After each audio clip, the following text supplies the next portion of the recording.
What's the real rate of circumcision in America? I get this question quite a bit. It makes sense to want to know this information. Unfortunately, there is no simple answer. And if you are an intactivist, it should infuriate you because the powers that be are cooking the numbers higher. I'm going to give you a few solutions at the end of the video of what we can do. However, currently, the response from the intactivists are quite disappointing, especially when they had a chance to do something about it. But before we begin, you first need to get a little educated on who is measuring circumcision rates and how it's actually measured. So, you have the CDC. The CDC is U.S. Centers for Disease Control and Prevention. You have nationwide inpatient sample, NHANES, which is National Health and Nutrition Examination Survey, and NHDS, or National Hospital Discharge Survey. Those are the four groups that I've noticed going through all the circumcision rates that I could, clicking on all the links that are actually measuring the circumcision rates. And then there are two ways to measure the actual rates itself. One is year-over-year rate of newborn infant circumcision and the prevalent rate. So the year-over-year rate is how many boys got circumcised this year versus last year to see if it went down or not. The pros of this is that it's faster year-over-year change. You can see immediate changes. It's more accurate, and intactivism loves to use this metric. Now, the cons of this is that the birth rates affect it, and outlier years will happen. The other way, the prevalent rates is essentially like, 1,000 new males got circumcised, but 3,000 circumcised males died, so the rate of male circumcision dropped by 2,000. That's how it should work in theory, but it often doesn't. The pros of this is that it's less affected by outliers, and you can see overall trends, but the cons is that it's way more convoluted, there's way more guesswork into it, and the pro-cutters recently have loved to use this metric to justify culture. You'll see Brian Morris, he'll use this metric to justify circumcision in a lot of these circumcision published articles. Currently, though, I believe that both options aren't good. The best information we have on circumcision rates is from the 2010s and almost nothing from 2020s to go off of. So let's go look through some of these articles together. I'm going to warn you, I looked at all the articles I could to get the best rates possible and to make sense of it all. So this isn't going to be a very cookie cutter video. It's going to be an organized mess, as I would like to put that. I'm also not going to be here. You're just going to see the screen. So this is Trends in Hospital Newborn Circumcision, United States 1999 through 2010. As this is highlighted, incidence of newborn male circumcision decreased from 62.5% in 1990 to 56.9% in 2008 in NHDS, from 63.5% in 1999 to 56.3% in 2008 in NIS, and from 58.4% in 2001 to 54.7% in 2010 in CDM. So this is coming from the CDC itself. You're going to see the figure right here, and you get all of this. Once again, I gave you the abbreviations. It's National Hospital Discharge Survey, Nationwide Inpatient Sample, and CDM, which is Charge Data Master. So everything from 1999 to 2010 is sloping down a little bit, but roughly at 56%. Now this is CDC, again, National Center for Health Statistics. You're going to see that this is across the 32-year period from 1979 through 2010. The national rate of newborn circumcision declined 10% overall, from 64.5% to 58.3%. So this is year-over-year rates. Again, another thing, this is the Mayo Clinic proceedings. A 2011 CDC report based on NHDS statistics found, however, a decrease from 62.5% in 1999 to 56.9% in 2008. Now, you see like the little bit of variance from 0.9 to 0.8. Now, this goes really in depth here. It says, a 2011 CDC report based on NHDS statistics found, however, a decrease from 62.5% in 1999 to 56.9% in 2008. Thus, despite the 2013 report based on NHANES data for 2005 to 2010 having shown that circumcision prevalence has risen marginally in all racial groups, the present analysis reveals a 6 percentage point fall in the overall prevalence of newborn circumcision in recent times. The main reason is most likely the much faster increase in the Hispanic population. Now, the reason why these guys are complaining is because guess who made this? Brian Morris. That's why he's complaining.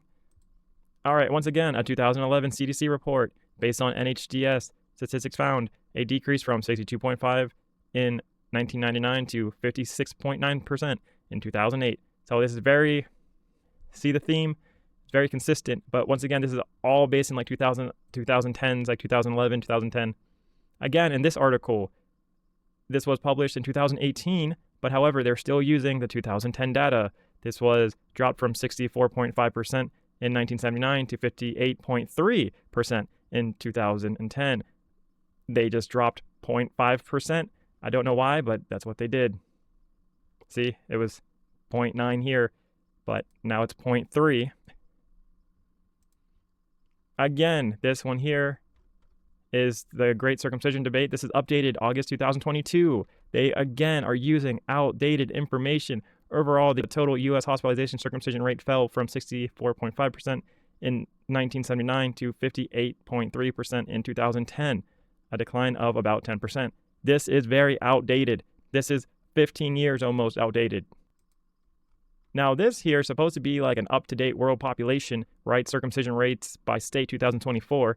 This doesn't tell you how they figured it out. It doesn't tell you any of that. But if you zoom in right here, it says, in 2011, the nationwide inpatient sample has reported by U.S. hospitals put newborn male circumcision rate at 57%. They rounded up that time. Actually, I don't know how they got 57%. I don't know. How did they get 57%? It was 58.3. So they took 1% off. Okay. But this is supposed to be up to date in 2024. It's, once again, like 13 years off. This here is a Boston Children's Hospital. They're rounding way up. They're saying that newborn circumcisions in the U.S. and the national rate was approximately 60%. You look at 60% here, you can go ahead and click on this. And oh, look at that.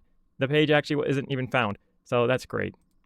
But they're going to tell you that it was higher to normalize it, right? To be like, oh, it's part of the culture, 60%. Yeah, okay. So this here is by Stat Pearls. It says the prevalence, now this is the prevalence of circumcision among men in the United States, is about 80%. Now they're including all the men in America. In contrast, worldwide, almost 40% of all adult males are circumcised with a high degree of regional and geographic variability. So they're really trying to push this like, oh, everyone gets circumcised. Yeah, totally. Like, this is a very pro-cutter article, right? Trying to say, oh, all the men practically get circumcised because it's prevalence. They're not doing the rates year over year. Again, National Health and Nutrition Examination Survey, a 1999-2004 survey published in 2007 by the Centers for Disease Control, CDC, found that the overall rate in the U.S. was 79%. Once again, this is pushing circumcision most likely to people because they're using the prevalent overall rate, as they called it here. Again, the global prevalence of male circumcision is approximately 38%, which if you go ahead and look at this, oh, look at this. Morris is behind this. Morris is behind this study. In the United States, estimates by CDC indicate 81% of males aged 14 to 59 years are circumcised. The prevalence having increased in the decade to 2010 to 91% in white, 76% in black, 44% in Hispanic males aged 14 through 59 years. All right, continuing on, figures for early infant male circumcisions are difficult to determine, although after correction for underreporting, the percentage appears to have declined from 83% in the 1960s to 77% by 2010. That's crazy. They're saying that 2010, 77% of all males were circumcised in America. And guess who made this? You guessed it. It was Morris, Brian Morris, Morris BJ. So he's cooking the numbers higher on purpose. All right, once again, it says the newborn male circumcision rate has declined in the United States from 83% in the 1960s to 77% in 2010. Now, this is very misleading. They said the newborn male circumcision rate. This should say the prevalent rate. This is just straight up lying to you because there's no way it's 77% in 2010. If you go to 12 here, though, you can definitely tell that, oh, look at this. This is number 12. Oh, Brian Morris, again, behind this. Brian Morris, cooking the numbers. So that's where they got this. And going all the way up top here, I don't know why they chose to use Brian Morris, but they did. And this is 2020. So still using stuff from Brian Morris, even though Brian Morris, he's quoted twice actually, from 11 to 12, probably a lot more. But anyways, using stuff from 2014, this is what Brian Morris did. This here is the Cleveland Clinic, so they're going to want to push circumcision because they get paid off of it, right? Circumcision is the most common surgery among people assigned male at birth. Over 70% of people assigned male at birth in the United States are circumcised. Look at that. That's really high. They're really trying to make it normal and make it cultural, right? Okay, so it says Table 1 summarizes the percentages of male circumcision prevalence determined for each country and territory in the world. So if we go all the way up here, Brian J. Morris made this. So Brian Morris made this. He's definitely a pro cutter, pro circumcision. And look, he has this table at 71.2% for United States. So really high for United States here. Do you really think that's how many males are circumcised in America? They got 21% in the United Kingdom. I highly doubt 21% of males are circumcised in the United Kingdom. But yeah, once again, this is Estimation of Country-Specific and Global Prevalence of Male Circumcision by Brian Morris. And you can definitely tell that this is all going to be pro-circumcision when you read this. Okay, again, this one here says prevalence of circumcision among men and boys aged 14 to 59 in the United States. They estimated circumcision's prevalence was 80.5. It says they got it from National Health and Nutrition Examination Surveys 2005 through 2010. All right, now this here is circumcision rate by state. It says 62.3% up here where my mouse is. I don't know where they got that. It just says national average. Like, this site here is not very helpful. I looked into it. I tried to figure out where they got their data. It's nothing. Like, doesn't tell you where they got their data at all. So it's cool to look at, but not very useful, just so you guys know. So I don't know 62.3% if that's prevalent or if that's the rate. And if this is even for 2023 or 2024. All right, so point being, guys, is that I wouldn't trust any of these statistics. Like, the data is so stale. So when somebody asks currently, is the circumcision rates going up or down, you can say it doesn't matter. It's a broken scale. What should be worked on is trying to find a better way to figure out the circumcision rates. Like CLR, he figured out the Medicare, Medicaid coverage circumcision in his country. Perhaps American Intactivism should try this, especially with more and more Intactivism wanting proof of concept. Now, once again, guys, a high circ rate can justify circumcision because of the culture. Intactivists should definitely be demanding to see newly updated numbers, especially since it's been almost 15 years and people are still using spoiled data. The pro-cutters are now using a new measurement for circumcisions and switching the metrics used to justify it.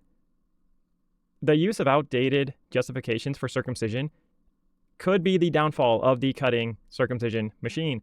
That's a huge glaring problem. The AAP statement is expired. The CDC rates should be retired or at least updated. Do not let them not update it. Imagine if Anthony LaSquadro could counter the New Hampshire pro-cutting crowd with fresh new CDC data and say, hey, New Hampshire, mutilating children is not in. It's not popular. It's only being done to just 31% of American boys now versus 58.3% or whatever it was. So now you can, cut your crap about the 58% from 14 years ago. So no, it's not the culture. Cutting kids will make them feel awkward now and be different if that's what you're concerned about in the locker room. The circumcision machine only has two legs to stand on. Its quote-unquote health benefits, which the AAP statement is expired. So currently, there aren't really any health benefits, and the disaster in Africa is proving it to be a major fraud. And the culture and religion aspect, which if the CDC circumcision rates come in low, culture can't be used anymore. If we can prove the culture doesn't want it, there is then no reason for Medicare to cover it for a marginal group. we could use Medicare to fund useful things, like kids getting glasses if needed. Now, I found something very interesting here on X. So it says, this is Lauren Chen, has 584,200 followers, and it says up top, real big and bold, this is why the CDC won't release current circumcision rates in the USA. MGM was a failed experiment on American men in the last century. Now it's collapsing and its supporters are tongue-tied in a panic and confusion. So as you see here, lots of people are saying that male circumcision should be banned. About 50%. Almost 48.1. Now let me show you an example of what you should not do with this data. So Intact America, they went ahead and made a post, the U.S. circumcision crisis, why your support matters. They said, in the United States, nearly 60% of newborn boys are circumcised. Let's go ahead and follow this hyperlink. So this is from Sirius. Sirius is 2021, November 9th, that's when this was made. But look at what they're quoting here. It says, an estimated 58.3% of males newborns and 80.5% of males aged 14 to 59 years in the United States are circumcised. This is what Intact America chose to quote. Look at this, number 3. This was made from the same National Health and Nutrition Examination Surveys 2005 through 2010. This is what Intact America is quoting off of. That is crazy. That's messed up. And number 4, this is, again, 1979 through 2010. That's the data that this article is using, even though it's saying, hey, this was made in 2021, and it got updated and corrected for 2023 right here. So they're still using data that's like 15 years old. And Intact America is parroting this misinformation here, saying nearly 60%. That's crazy. That's way wrong right now. Now, I will say, if you go to CERP, which is an intactivist organization, also, this is U.S. circumcision statistics, they did a good job, at least a little bit of a better job, because you want the circumcision rates to be low if you're an intactivist. You want to show what you're doing is going well, right? That makes sense. It says the CDC data reported by the New York Times showed the incident of circumcision declined from 56% in 2006 to 32.5% in 2009. According to these statistics, non-circumcision or genital integrity has become the normal condition among newborn boys in the United States. Now, if you go to this article, I can't click on it because I don't have a New York Times account, but it does say the slide portrays a precipitous drop in circumcision to just 32.5% in 2009 from 56% in 2006. The numbers are based on calculations made by SDI Health, a company in Plymouth Meeting, Pennsylvania, that analyzes healthcare data. Also, once again, it says it up here, and it also says it right here in AI, so you guys can see that maybe a little bit better. Also, right here, you can see U.S. circumcision rates on the decline. This was August 17, 2010. You can see that it says the slide portrays a precipitous drop in circumcision to just 32.5% in 2009 from 56% in 2006. For some reason, I feel like that's way more accurate than the other things that we were told. But I'm not sure. What do you guys think? Yes, it is a year older than Intact America's data, but CERP, they know what's up. Like, see, CERP's saying, hey, look, intactivists, we're doing good. Like, it's down to 32.5%, which is a wild difference from the 56 or 58.3% that they were talking about from 2010. All right, guys, so I told you I'm going to give you some solutions. So some solutions to this is reach out to the CDC. Intactivists had a huge chance to go and talk to the CDC.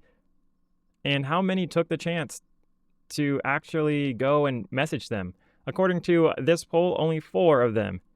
I like to imagine that there's an option D here called I can't even be bothered to take this poll. And well over 90 people on my Discord who had the option for months to at least answer it chose not to even partake in this poll. And the tens of thousands of intactivists can't even be bothered to follow POTS on Discord or YouTube. So who's really responsible for letting the CDC get away with this injustice?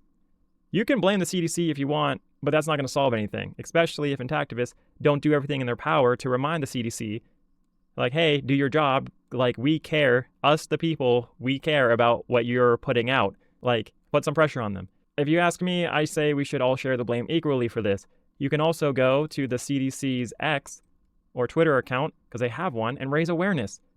See, this right here is the CDC X. It's really easy. You can go ahead and tag them and talk to them about the circumcision rates. Just be like, hey, like, are we gonna get updated on that? Be like, can you do your job? Like, let's make it public knowledge that the CDC, they're cooking the circumcision numbers to push a narrative. And there's a lot of other benefits of the CDC being up to date, like to check to see how effective intactivism's doing. Would you not want to know how well intactivism's doing, especially for those who are paying lots of money every single year to intactivists to reduce circumcision rates, right? Would you not like to see that change? And also to use as evidence against those who are doing circumcisions. This gets rid of their culture claim. Now, could this backfire? Of course it could. CDC may try to push circumcisions more when you shine a light on it, and they're like, oh, wow, circumcision's really going down. We need to go and do something, right?